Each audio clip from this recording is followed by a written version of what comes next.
오늘은 힘들지만 벅찬 감격이 있는 삶이라는 제목으로 하나님 말씀 증거하도록 하겠습니다. 꿈이 중요하죠. 비저너리, 꿈 갖는 것도 중요한데 꿈만 가지고 있어가지고 아무것도 안 되죠. 꿈에 대한 대가, 코스트를 지불할 줄 알아야 된다라는 것입니다. 그래서 이제 과거에 우리 청년들 많이 집회할 때 꿈과 꿈에 대한 대가를 치르라 그런 설교를 많이 했던 기억이 납니다. 대가를 안 치르려고 그래요. 꿈만 얘기하고 듣고 끝날라 그런다고요. 자기 십자가 지고 자기 부인하고 자기 십자가 지고 따르라 그러잖아요. 그때 지금 기억나는데 어떤 자매가 십자가 질게요 그러더니 십자가 목걸이 등으로 확 돌리더라고. 그게 십자가 지는 게 아니겠죠. 뭐 동일한 거는 뭐 이렇게 고난 주간에 어떤 목사님이 십자가 끌고 가는데 바퀴 달린 십자가 뭐 똑같은 얘기겠죠. 그런 보여주고자 하는 그런 것들이 아니고 진짜 꿈이 있다 그러면 그것을 위해서 얼만큼 희생하고 얼만큼 비용을 지불하고 얼만큼 대가를 지불했는가 이게 되게 중요한 거죠. 그러니까 대가를 치르는 신앙이 돼야지 진짜 신앙이라는 것입니다. 우리 느헤미야의 특징 그러면 균형이라고 그랬잖아요. 균형이 뭐예요? 꿈이 있고 이 사람은 꿈에 대한 대가가 있어요. 항상 밸런스가 있는 사람이에요. 기도하죠. 기도만 안 해요. 준비도 하고. 그러니까 큰 꿈이잖아요. 꿈은 큰 거 아닙니까? 그런데 디테일에 강해요. 그래서 느헤미야가 사실 평신도 모델, 이 땅을 살아갈 때의 모델 중엔 최고의 모델이 되고 저는 우리 교회의 어떤 신앙인의 모델로서 이게 느헤미야 같은 사람이 참 중요하다고 생각을 합니다.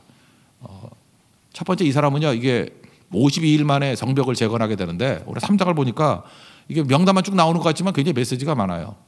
전략적이라는 거예요. 전략적이다. 전략적이라는 말을 우리 성경에 가장 비슷한 말하면 지혜가 있다. 지혜라는 게 무슨 뜻입니까? 일처리 방법으로 한다. 맡기면 해내는 거예요. 그죠? 이게 대가를 치르면서 해낼 줄 아는 거. 지혜. 그래서 전략은 지혜다. 그래서 일을 맡기면 해내야 된다니까요.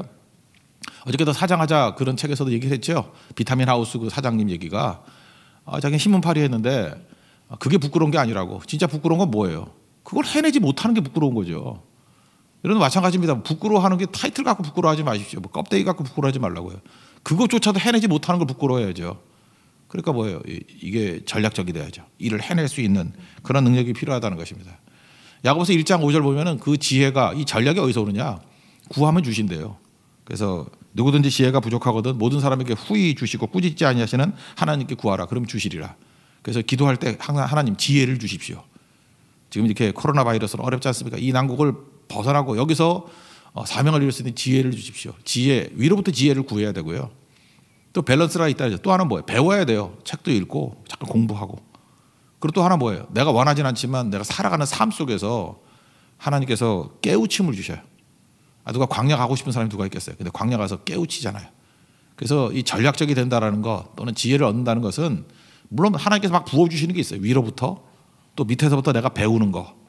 또 하나는 내 삶 속에서 파생적으로 나오는 어떤 깨달음이 있어요.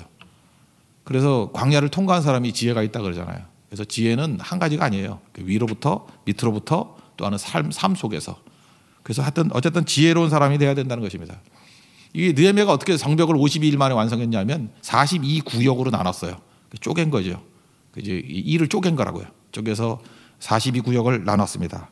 나누고 난 다음에 그 다음에 동시다발적으로. 그러니까 어떤 사람이 이래요. 뭐 근처도 전도 안 하면서 뭘 잠깐만 성교가냐고 이런 말이 있죠. 사도행전 1장 8절 보면은 예루살렘과 온유대와 사마리아 땅끝까지 이르러 내 증인이 되리라. 이게 점증적인 것이 될 수도 있지만 저는 이렇게 해석해요. 동시다발적으로. 예루살렘도 전도해야 되고 유다도 전도해야 되고 사마리아도 전도해야 되고 땅끝도 전도해야 된다.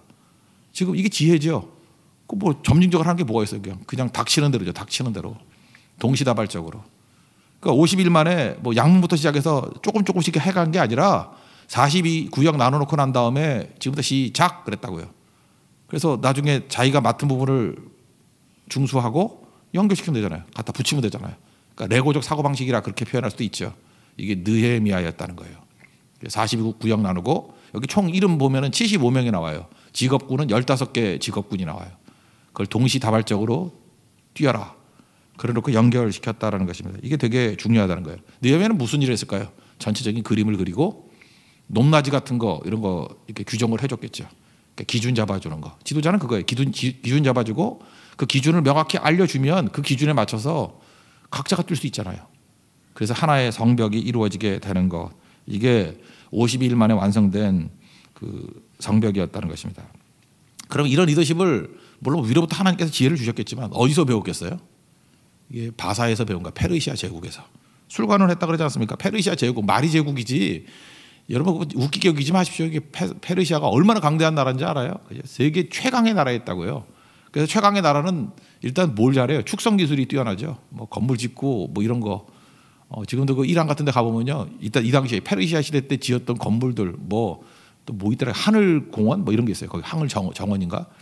이게 어떻게 옛날에 이런 걸 지었을까 할 정도로 뭐 기가 막힌 문명이라고요. 어마어마한 문명이고 그 아리안 족속이라는 거의 뿌리가 이란이에요. 이란. 아리안족, 이란 그게 동쪽으로 간 게 인도 사람이 된 거고 서쪽으로 간 게 유럽 사람 된 거예요. 그러니까 문명의 시초라고 이란 쪽이. 그러니까 페르시아 제국이 어마어마한 거죠. 거기 술관이었어요. 그러니까 거기서 다 배운 거죠. 자기가 생각할 때는 포로로 끌려가서 이게 뭔가 뭐 이렇게 세속적인 거 배워가지고 하나님 일에 쓰임 받을 수 있을까라고 생각할지 모르지만 사실 거기서 배웠던 것 버릴 게 하나도 없죠. 그래서 인생은 기구한 인생이 없어요. 거기서 낭망하고 좌절하지 않냐고 있었던 거 충성스럽게 다 하다 보니까 배운 것들이 하나님의 도성 예루살렘의 성벽을 재건하는데 쓰임 받게 되지 않습니까? 이렇게 된 사람이 느헤미야, 요셉, 모세 다 똑같은 것 같아요. 요셉도 보세요. 자기가 기구한 문명이라고 생각했죠. 뭐 자기 생각 안 했겠지만 우리가 볼 때 기구하잖아요.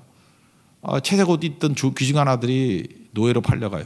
보디발의 집에서 뭘 배웠어요? 노예지만 경제를 배우고 행정을 배우고, 그죠? 그 집안이 큰 집안이에요. 큰 집의 노예가 되니까 가정 경제지만 사실은 웬만큼 뭐 어떤 그 도시만한 그 경제가 될 수도 있다고 어떤 사람 해석하더라고. 워낙 부자니까. 집안에 감옥이 있을 정도예요. 집안에 감옥이 있을 정도. 그러니까 얼마나 큰 집이었겠어요. 그죠? 거기 집안에 감옥에 갇힌 거거든요. 그러니까 어마어마한 거죠. 그다음 감옥에 갇히고 난 다음에 또 뭐 배웠어요? 억울하지만 그 여러 사람들, 범털들, 그죠? 그 사람들 다 배웠죠. 술 맡은 거는, 떡 맡은 거는들, 정치를 배웠죠. 사실은 그 기간 동안에 그 17세의 노예를 끌려가가지고 사실은 13년 동안이잖아요. 13년 동안 죽을 고생했다고 생각하지만 그건 하나님의 학교였다고. 버릴 게 아니죠. 기구한 인생이 아니에요. 준비 기간이었죠.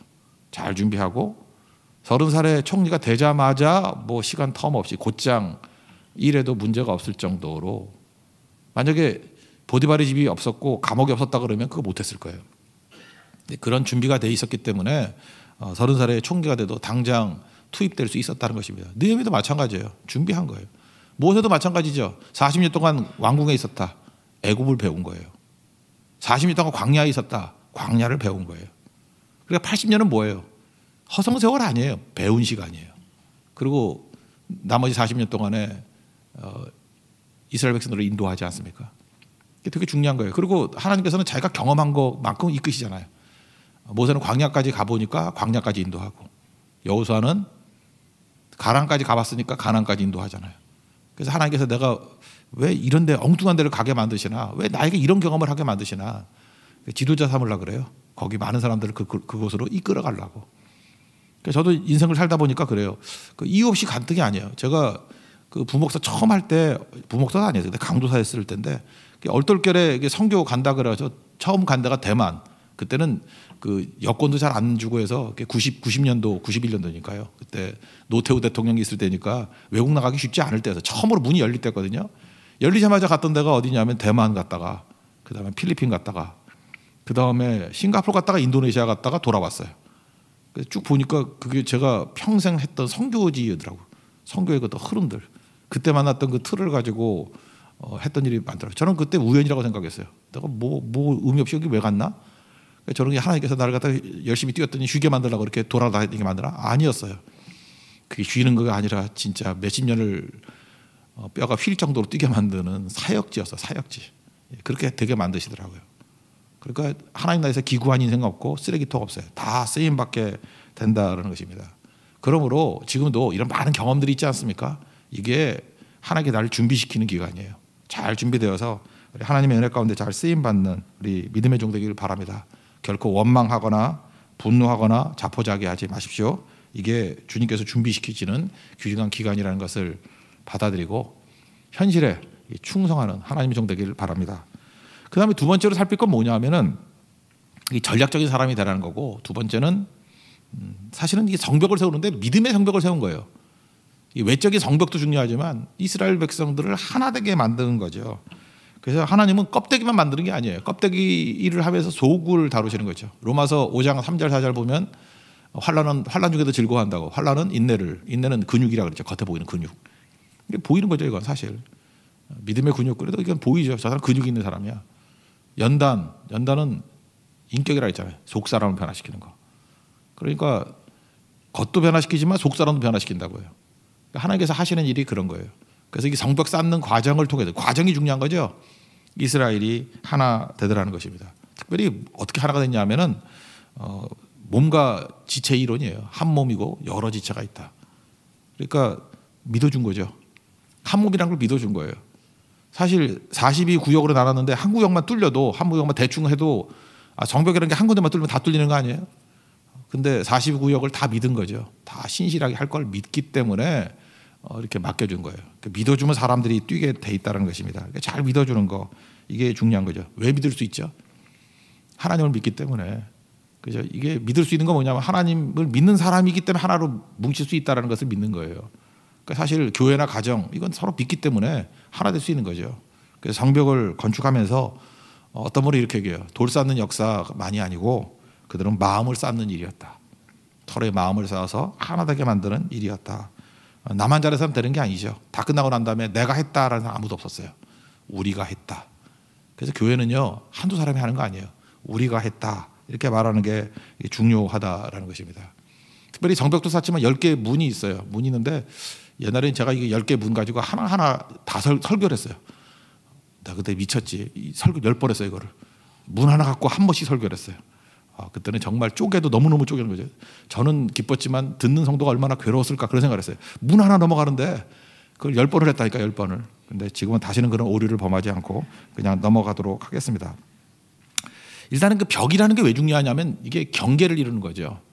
사실 우리나라에는 베스트셀러가 되지 않았지만 진짜 좋은 책이 하나 있어요. 바운더리스라는 책이 있거든요. 번역되기는 노라고 말할 줄 아는 그리스도인 헨리 클라우드가 쓴 책. 몇 번 설교했을 거예요. 정말 좋은 책이에요. 어마어마하게 좋은 책인데 베스트셀러는 아닌 것 같아. 그죠? 나온 지 한 20년 됐을 거예요 지금. 헨리 클라우드. 그 바운더리스. 경계가 왜 중요하냐? 경계가 사실은 거룩이 뭐예요? 구별됐다 그런 거 아니에요. 그러니까 허용할 게 있고 허용 못할 그 경계선이 명확해야 된다는 거예요. 요즘에는 난리인 것 같아요. 예를 들어서 옛날에는요, 뭐 이렇게 남녀지간에 결혼한다 그러면 교회도 결혼 딱 보면은 상식이 있죠. 일단은 뭐 연상하고는 잘 안 했어. 나이 많은 사람 뭐 많아봐야 한두 살. 절대 위로 뭐 10살 위 여자 뭐 이런 거 사귄다는 거 이건 말세지. 그런 건 없었어요. 뭐 2살도 없었어. 그냥 거의 연하가 거의 다였고. 연하도 아주 연하도 아니에요. 그냥 많이 해야 4살? 5살 그러면 좀 이렇게 눈치 보이고 7살 그러면 미친놈이죠. 10살 그러면 그거는 사형감이에요. 그건 인간도 아니에요. 그러니까 바운더리가 있었다고. 그래서 어디 딱 가보면은 나하고 교제할 수 있고 사귈 수 있는 사람의 범위가 웬만큼 정해져 있었어요. 그래 질서가 잡히는 거죠. 근데 지금은 진짜 이게 미친놈의 시대예요. 이게 위로도 한계가 없고 밑으로도 한계가 없고 뭐 어떤 미친놈은 엄마 같은 나이하고도 사귄다 그러대. 뭐 진짜인지 모르겠지만 그죠. 딸 같은 사람하고도 뭐 한다 그러고 이게 바운더리가 다 깨져가지고 아이고 이게 바운더리 이게 손 건드리면 안 되는데 그죠? 그러니까 이게 문제가 되는 거죠. 그래서 이게 바운더리가 깨진 사회가 이 무서운 사회인가 이게 죄가 이게 벽이 깨지는 거예요. 벽이. 우리 마찬가지예요. 주일 성수도 마찬가지예요. 이게 바운더리 아니에요? 주일을 하나님 앞에 철저하게 예배 드리는 날이다. 이게 바운더리가 그게 율법주의가 아니에요. 그게 바운더리가 있는 거지. 그게 있어야 되는 거 아니에요. 가정이란 것도 바운더리가 있어야 되는 거고 이게 다 바운더리가 있어야지 보호가 되는 거 아니에요. 이게 성벽이거든요. 바운더리가 깨졌다. 그 좋은 책이라고요. 여러 부분의 바운더리를 제대로 해내는 것이 성장의 원동력이다. 그래서 바운더리니까 뭐예요? 바운더리를 인정하고 안 하는 거에서 뭘 할 줄 알아야 돼요? 노우 할 줄 알아야 돼요. 그래서 번역을 노우 할 줄 아는 그리스도인이에요. 노우 할 줄 아는 그리스도인. 우리 그 씨뿌림부에서도 얘기했잖아요. 그 허용하지 말아야 되는 거. 허용하지 말아야 되는 게 뭐예요? 노우 할 줄 알아야 되는 거죠. 이성의 염려 노우 해야 돼요. 그죠? 재물의 욕심 노우 해야 돼요. 향락과 쾌락 노우 해야 돼요. 그게 바운더리라고. 바운더리. 성벽은 사실은 성벽을 쌓으면서 이 안과 밖을 구분하는 거잖아요. 거룩과 거룩하지 않음을 구분하는 거잖아요. 그래서 하나님께서 이거 굉장히 중요하게 여긴 거예요. 그래서 바운더리 현대적인 의미라고 생각을 합니다. 그리고 또 소통을 해야 되죠. 이 바운더리 안에 주고받고 하는 것들이 문으로 묘사되어 있어요. 10개의 문이 있는데 10개 문을 다 할 건 없고 두 가지만 할게요. 문을 쭉 보면은 시계 반대 방향으로 설명하고 있어요. 시계 반대 방향. 시계 반대 방향을 아시죠? 이렇게. 그래서 처음에는 양문부터 시작해요. 양문부터 시작하고 한번 보여줄까요? 양문. 그 다음에 위쪽에 한번 그림 보여주세요. 양문이 있고요. 이거 인터넷 다 띄워놨으니까 보세요. 양문 있고 어문은 하스나 두로의 고기를 갖고 오는 거예요. 하스나. 그리고 옛문이 있고 골짜기 문이 있고 맨 밑에 뭐가 있어요? 분문. 옛날에 똥문이라 그랬는데 그러니까 흰놈의 골짜기로 쓰레기 버리러 가는 거, 오물 버리러 가는 거. 그리고 그 옆쪽으로 보면은 샘문, 그게 실로암이에요. 실로암. 그 위쪽에 수문학 광장에서 니네 팔장에서 이제 또 부흥회가 일어나요. 거기가 광장이에요. 그 다음에 마문, 말 들어가는 데고. 동문은 제주도 동문시장이 아니고 그냥 동쪽에 있는 문이에요. 그 다음에 한밑관문, 이거는 감옥문이에요. 요 옆에 아마 감옥이 있었던 것 같아. 감옥으로 연결되는 문. 그리고 다시 양문. 여기서 이제 메시지 10개 문에서 메시지를 굳이 잡는다 그러면은 첫 번째 문이 양문이라는 거예요. 양문. 그게 뭐죠? 예배가 제일 중요하다는 거죠. 양문부터 건설했어요. 예배. 예수님도 그랬잖아요. 요한복음 10장 7절에서 나는 양의 문이라. 요한복음 10장 9절 보니까 나는 양의 문이니 누구든지 나로 말미암아 들어가면 구원을 받고 또는 들어가며 나오며 꼴을 얻으리라. 그러니까 성벽 재건할 때 제일 먼저 재건할 게 뭐예요? 예배 놓치면 다 끝난다는 거예요. 예배. 그죠? 양문이 중요하다. 양문. 그래서 요즘엔 많이 없지만 옛날에는 교회 이름 가운데 양문교회 엄청 많았어요. 양문교회. 그죠? 이게 시작이라는 거예요. 시작. 양문교회. 양의 문이다. 그래서 북쪽이 이게 예루살렘이 이게 비탈길에 세워진 거잖아요. 그래서 이게 그림 보니까 밑에가 좀 좁죠. 골짜기고 이래서 그 밑으로 공격하기 쉽지 않아. 밑에는 방어가 쉬워요. 그래서 북쪽으로 공격을 많이 했다고. 그래서 제일 많이 공격하는 게 뭐냐면 양문을 공격해요. 양문을. 그래서 제일 많이 공격받는 게 뭐예요? 1차 공격은 예배를 공격받고 예수님 공격받는 거예요. 십자가 공격받는다는 거예요. 이게 그런 의미가 있고요. 그 다음에 이제 맨 밑에 있는 북문, 이 똥문, 이거를 옛날에 똥문이라고 그랬는데 이거 신앙생활에 있어서요. 십자가를 붙들어야 되면 또 하나는 뭐냐? 회개예요. 우리 더러운 것들 버리는 게 있어야죠. 버리지 못하면 어떤 일이 벌어지죠? 변비신앙이지. 퉁퉁 부어가지고. 그죠? 감자 먹어야지. 고구마 먹어야지. 고구마 먹으면 뭐 변비 해결된다며. 영적 고구마, 팽이버섯 이런 거 먹어야죠. 그죠? 그러지 않으면 이게 문제가 되죠. 그래서 우리가 십자가 붙들고 회개해야 돼요. 십자가 붙들고 버려야 될 것 다 버리고. 제자들이 버리고 주님 따랐던 거 기억하시죠? 아브라함도 버리고 따랐잖아요.